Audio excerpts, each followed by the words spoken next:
You weren't born silent. They made you that way. Not all at once. It was slow. Like winter creeping through bones not yet healed. They taught you to smile through betrayal. To laugh with a knife in your back. To be polite while bleeding out in front of cowards who called themselves kin. And now, you don't speak to be understood. You speak to see who listens. You don't want motivation. You want a weapon. Something clean. Something sharp. Something like truth. You crave control, but not over others, over yourself. Over the rage beneath your ribs. The numbness behind your eyes. This isn't a lesson. This is a reckoning. The kind you whisper to your reflection when the world forgets your name. This is for the men who never flinched when left behind. For the wolves who remembered. Solitude doesn't break you. It forges thrones. You weren't born silent. They made you that way. Not all at once. It was slow, like winter creeping through bones not yet healed. They taught you to smile through betrayal, to laugh with a knife in your back, to be polite while bleeding out in front of cowards who called themselves kin. And now, you don't speak to be understood. You speak to see who listens. You don't want motivation. You want a weapon. Something clean. Something sharp. Something like truth. You crave control, but not over others. Over yourself. Over the rage beneath your ribs. The numbness behind your eyes. This isn't a lesson. This is a reckoning.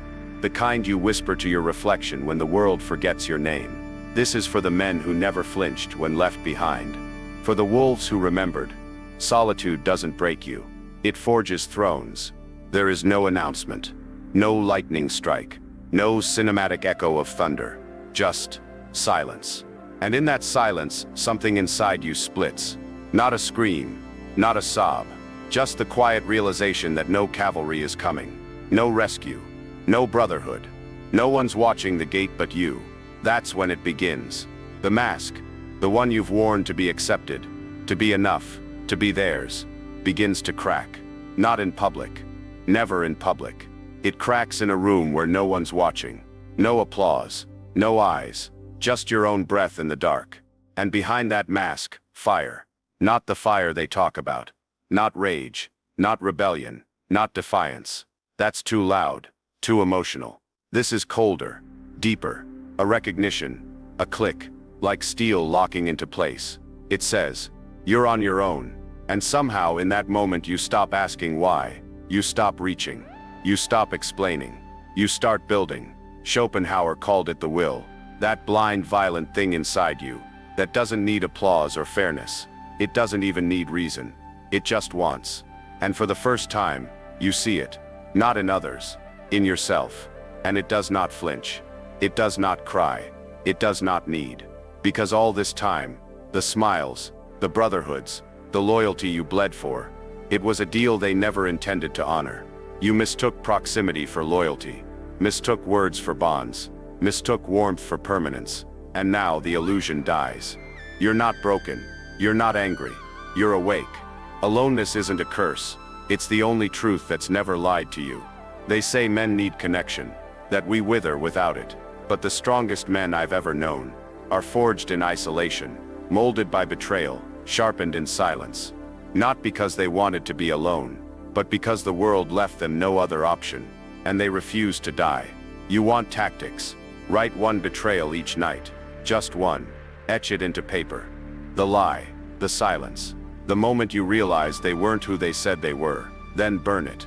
Let the fire consume what your fists cannot. Say nothing. Not to them. Not to anyone. Because this war, the real one, is internal. It's not waged on battlefields. It's waged in restraint. In the discipline to not call them out, to not prove your worth, to walk away without a sound, and let the emptiness teach you more than their presence ever did. That's how kings are built. Quiet, relentless, cold-eyed, fire-hearted. And no, they never see it coming. Because the fire that formed you was never meant to be seen. It was meant to build, forge, harden, not for revenge, not for validation, for dominion. The man who sees the will, who finally stops reaching for things that were never his, becomes untouchable. Not because he's numb, but because he's focused. He no longer plays games. He cannot win. He no longer explains to those who'll never understand. He no longer needs to be loved by those who only wanted access, not loyalty. And what's left is a man shaped by silence, armored in detachment, driven not by bitterness, but by clarity. The world doesn't give men like this medals, but it moves for them.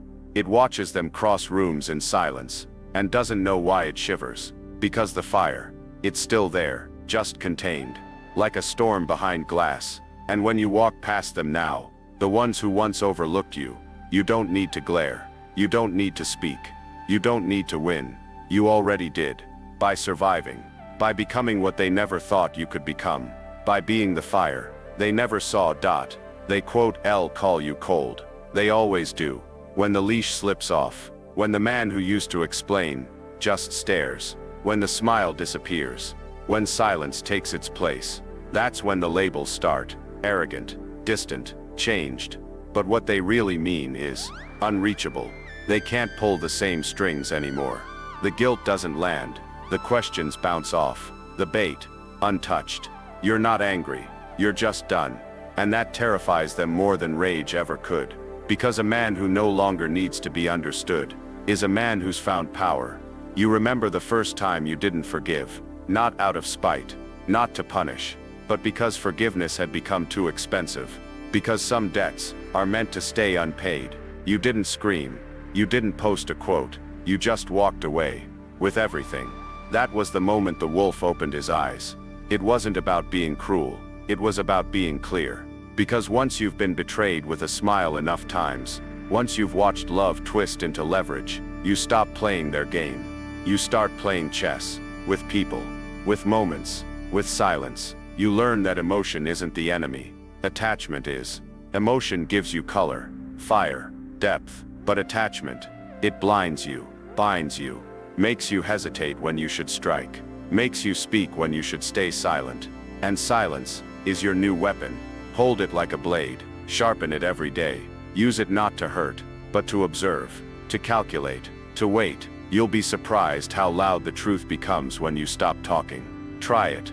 Next time someone tests you, says something that once would have made your hands shake, your voice rise, just look at them. No smile, no twitch, just eyes. Hold the silence like it's sacred.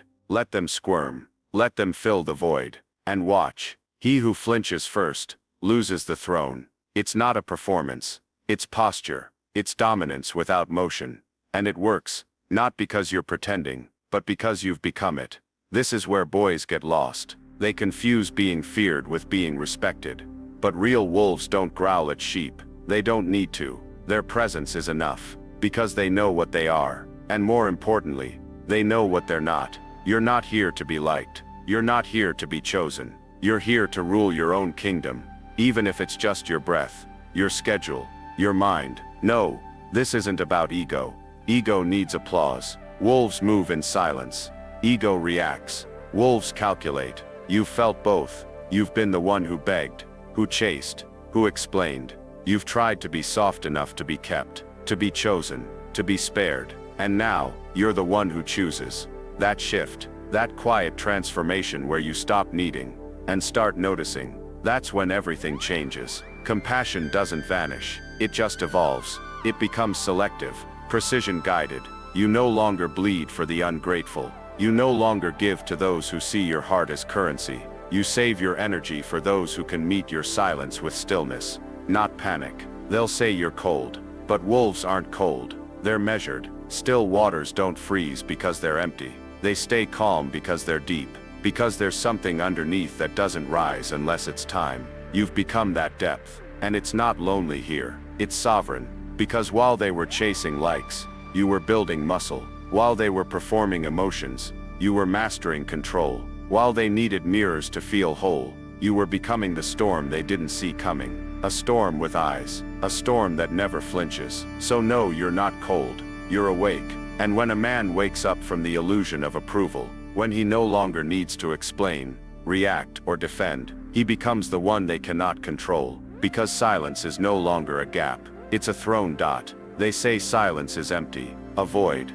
a lack of something. They're wrong. Silence is a weapon, sharper than words, heavier than noise. It's not absence, it's containment. And the man who learns to hold it, learns to hold power. Most men bleed out through their mouths. They speak because they want to be understood, to be liked, to be seen. But every word, every justification, every emotional spasm, is a drop of blood spilled in a room full of wolves. And wolves don't cry. Wolves watch. The loudest man is rarely the strongest. He's the one burning fuel, just to be noticed. But the man who controls his silence, controls the temperature of the room. He doesn't chase influence. He becomes the axis around which everything turns. Calm, cold, still. And stillness terrifies people, because it doesn't explain itself. You've felt it before, haven't you? That moment you stopped reacting. That conversation where you just listened. No defense, no laugh to ease the tension, no apology to smooth the edge, just still eyes and silence. And suddenly,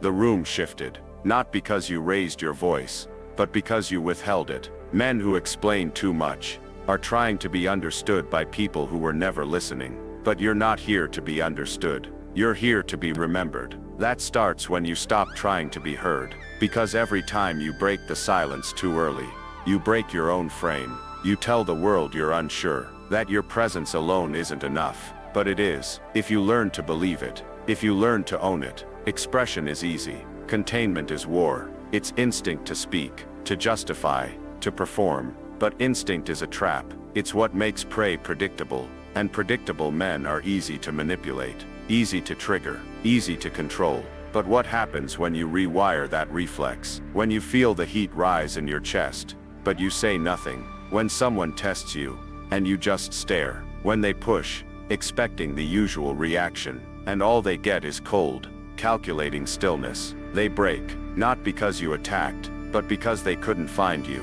Silence makes them feel like they're standing in front of a mirror that won't reflect. And that unsettles them. You don't owe them your thoughts. You don't owe them your reasons. If someone can't sit in silence with you, they were never strong enough to stand beside you. Try this. 24 hours. Don't explain. Don't soften. Don't speak unless it moves the room. Unless it cuts like a blade, or lifts like a crown. Watch what happens. Watch how they lean in. Watch how the noise around you scrambles to fill the gap you create. Because silence reveals weakness. It pressures the insecure, exposes the needy. It shows you who needs constant validation, just to feel real. And it shows you who you are without it. The world is loud because most people are scared. Scared to be misunderstood. Scared to be ignored. Scared to be silent. Because silence forces them to face their own irrelevance. But you become rare. Because you don't speak unless you must. You don't argue to win. You don't explain to be accepted. You speak to command. And when you speak, they listen. Because the man who speaks least has the most to lose. And the man who can hold his silence, even when provoked, has already won the room. If you need to speak, you've already lost the room. But if you can master the silence, you'll never need to raise your voice again. You'll become the voice they can't forget. There comes a moment when you stop asking to be included. When you realize the invitation was never coming. And even if it did, it was only meant to keep you tame, comfortable, predictable, a pawn dressed as a guest. So you choose exile, not as an act of bitterness, but as a declaration of sovereignty. Not because you hate them, but because you finally love your mind enough to guard it like a kingdom under siege. It doesn't happen loudly. There's no final argument, no dramatic exit, just a slow retreat, a closing of doors, one by one, the text unanswered, the event declined, the group chat left in silence, and then, nothing, no noise, no validation, just you, and the storm you've been running from your whole life. That storm, it's not outside, it's inside. Most men can't survive it. They go back, apologize, reach, fill the silence with distractions. Women, screens, noise, anything to avoid the weight of themselves. But the man who stays, the man who walks into that desert willingly, without water, without applause, just with the raw materials of his mind, he builds something else, something eternal, a throne, not handed to him, not found in crowds, built, stone by stone, from silence, solitude, and strategy. Schopenhauer once wrote that solitude is the fate of all great spirits. But it's more than fate. It's the filter, the crucible, the place where comfort dies, and clarity is born. Because in solitude, There is no flattery, no performance, no one to clap, no one to post it, just results. You want to know who you are, subtract everything. No praise, no sex, no stimulation, no noise, just discipline,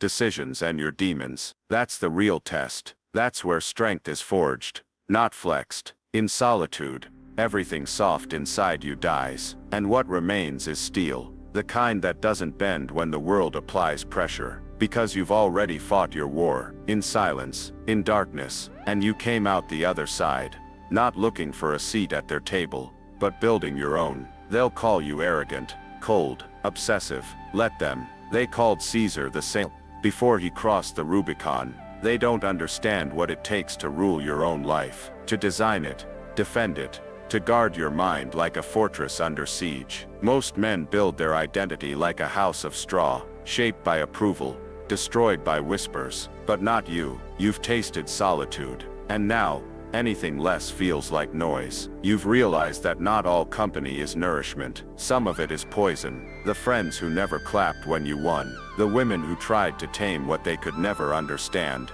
The mentors who spoke of potential but kept you small. They weren't enemies. They were weights. And when you finally cut them off, you didn't feel lighter. Not right away. You felt naked, exposed, alone. But then, something else. You started to hear yourself again. Your instincts sharpened. Your thoughts got heavier. You stopped playing to be seen, and started strategizing to own.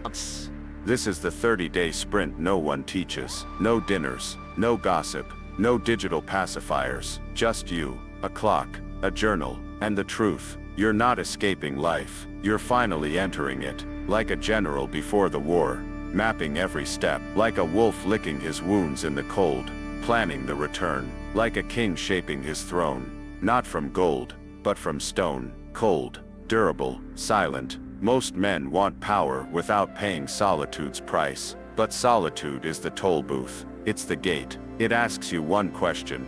Will you walk alone long enough to meet the man you were always meant to be?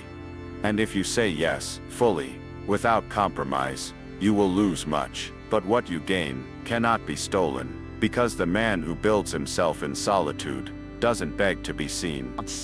He walks like a shadow in daylight, focused, unbothered, unstoppable, and when they finally see what you've become, when they ask where you found it, all you'll say is this: the throne isn't found, it's built from silence, stone by stone.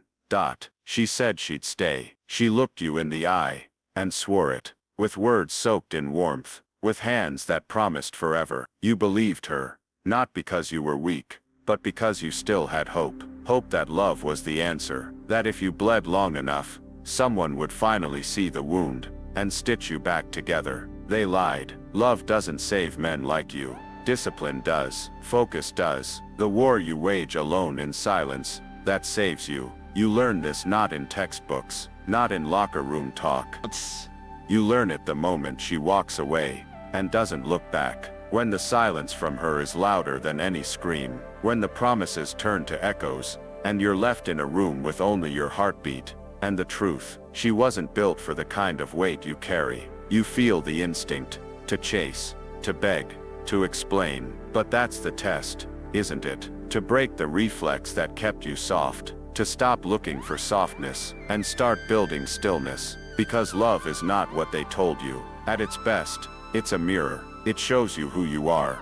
Not always gently, sometimes brutally. It reflects your weakness, your desperation, your need to be held. At its worst, it's a leash, tight, quiet, comfortable, until one day you wake up and realize you haven't moved in years, because you've confused being held with being free. But kings are not meant to be held. They are meant to be followed. And no matter how beautiful the voice, how soft the skin, how convincing the eyes, if she cannot walk beside you through fire, she will eventually try to pull you into the smoke. You will outgrow her, not out of ego, out of necessity.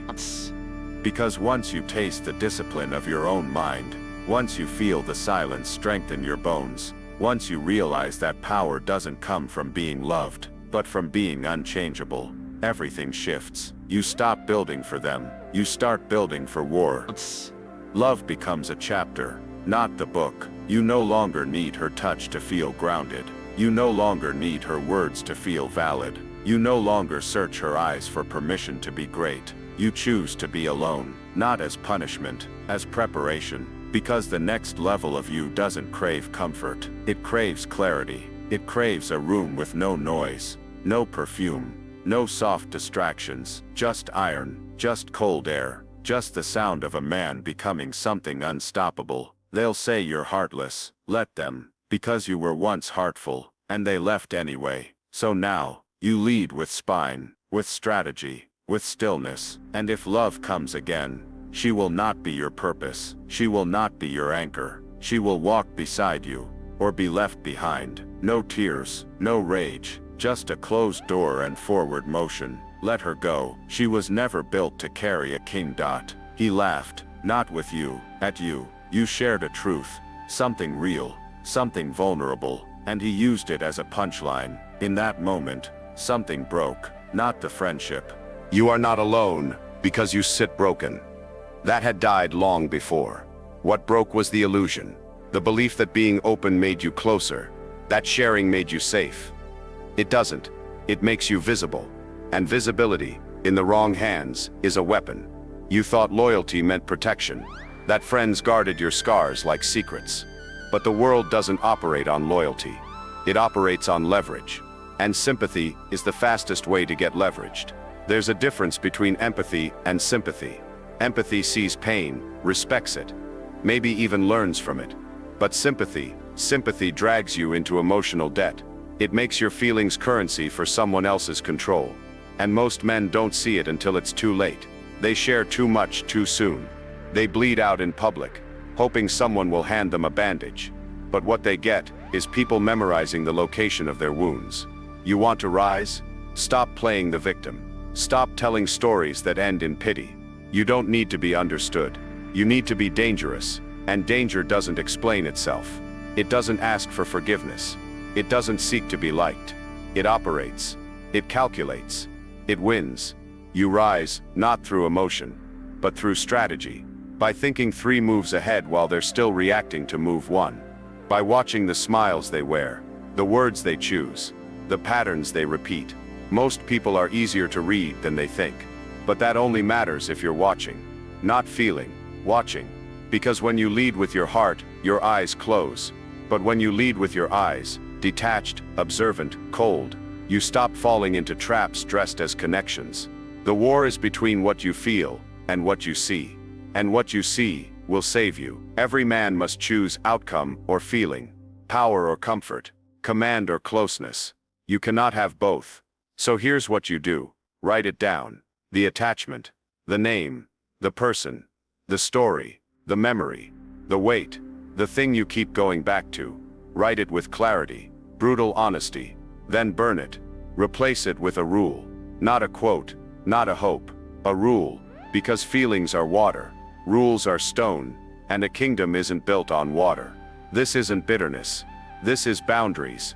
This isn't cruelty. This is control. The moment you let your emotions drive the car, you hand the wheel to your enemies. And sometimes, those enemies have familiar faces, kind voices, tears in their eyes. Don't let that fool you.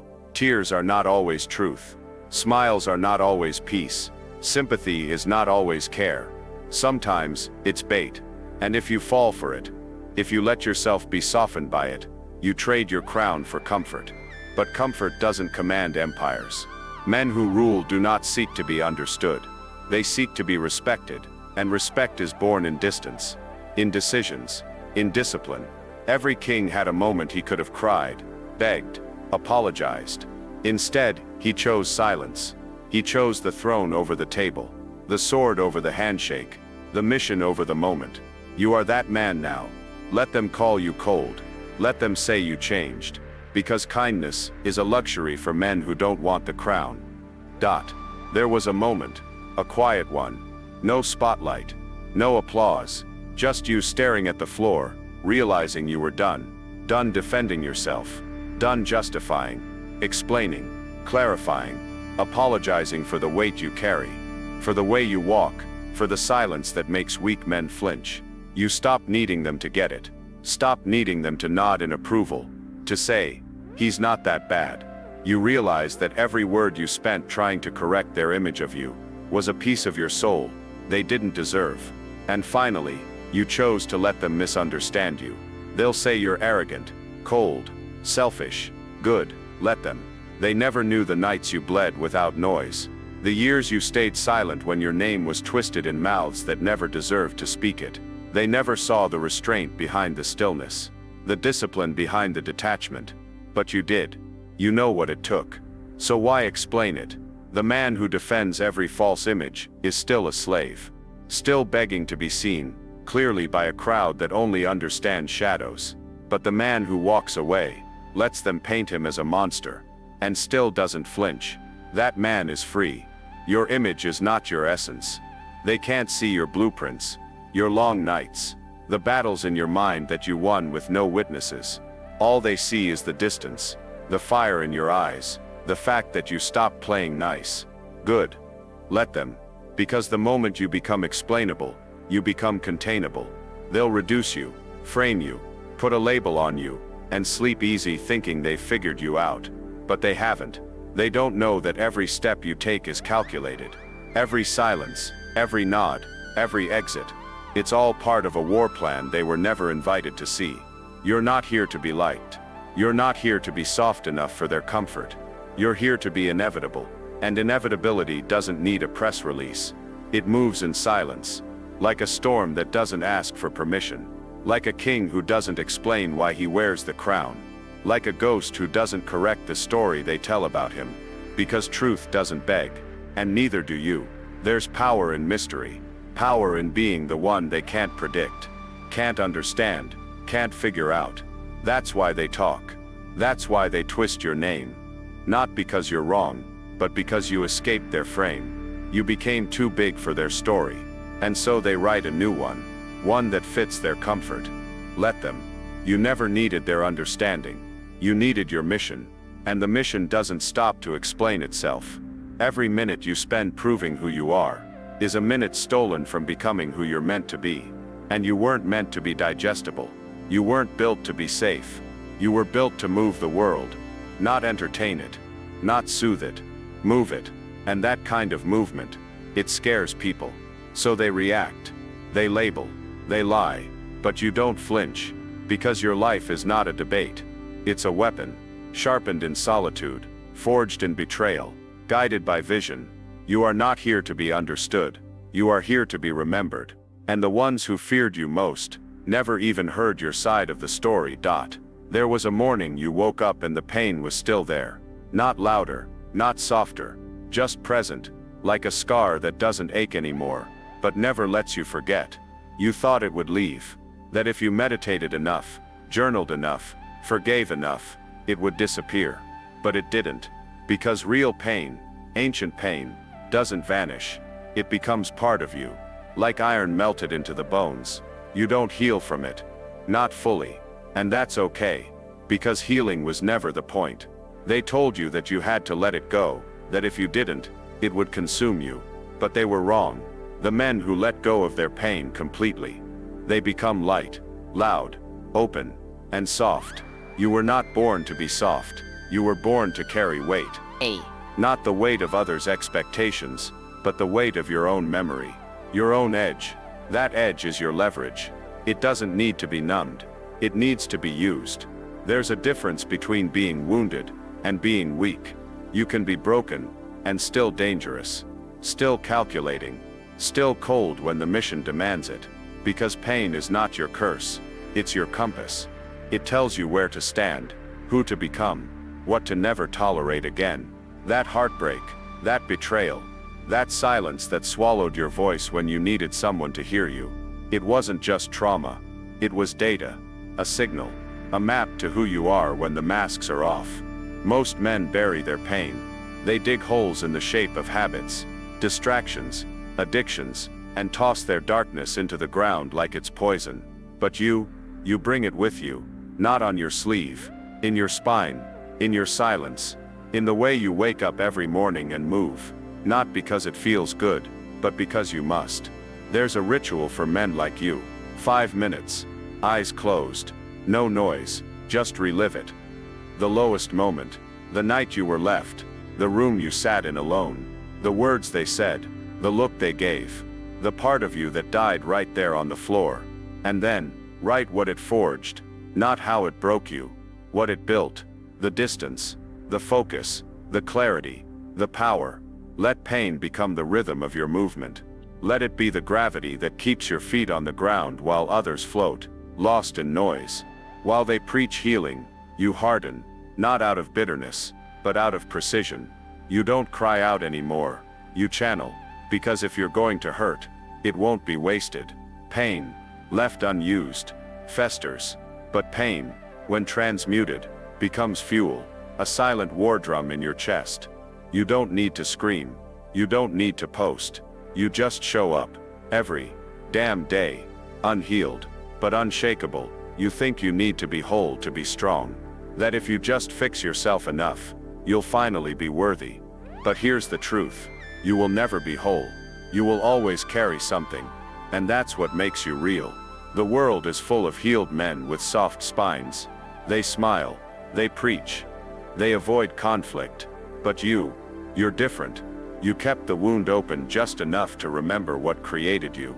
You didn't dress it up, you weaponized it. That's why you don't fold. That's why you don't run when it hurts again. Because it's familiar, and familiarity breeds comfort. The kind only wolves understand.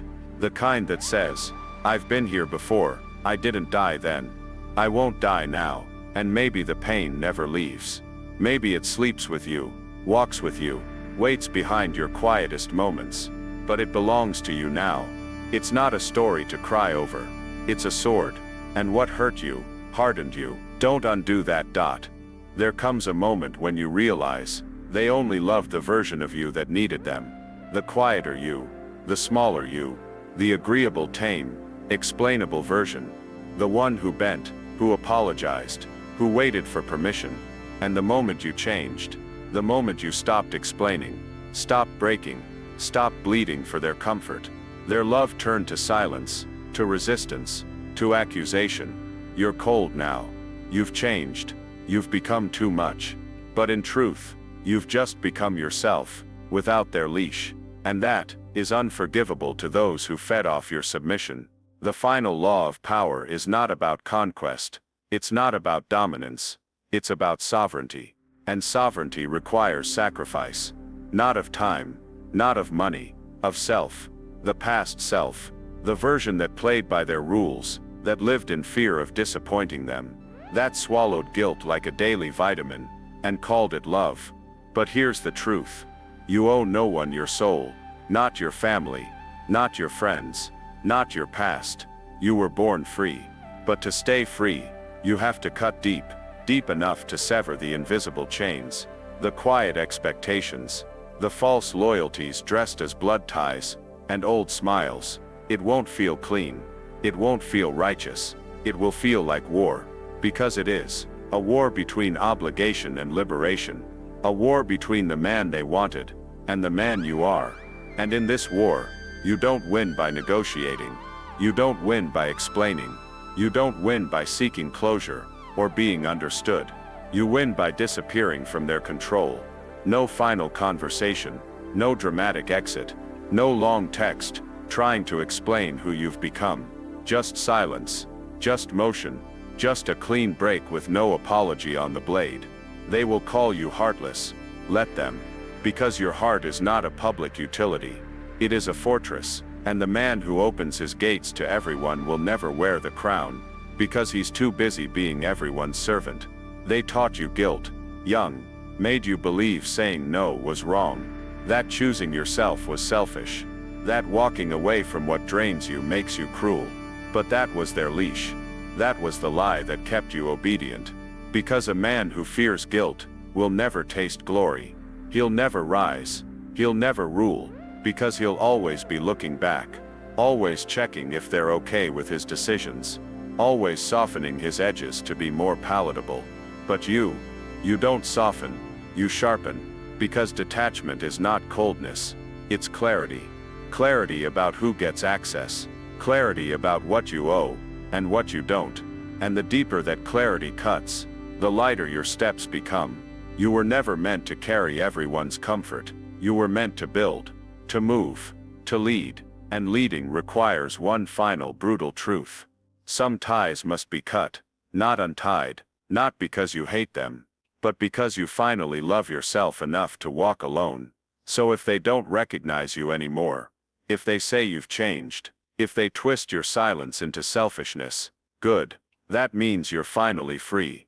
And the man who is truly free does not beg to be understood, does not fear being hated, and never owes anyone his soul.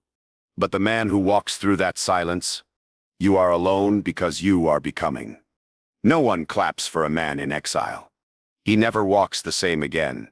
Comment forged if silence made you dangerous.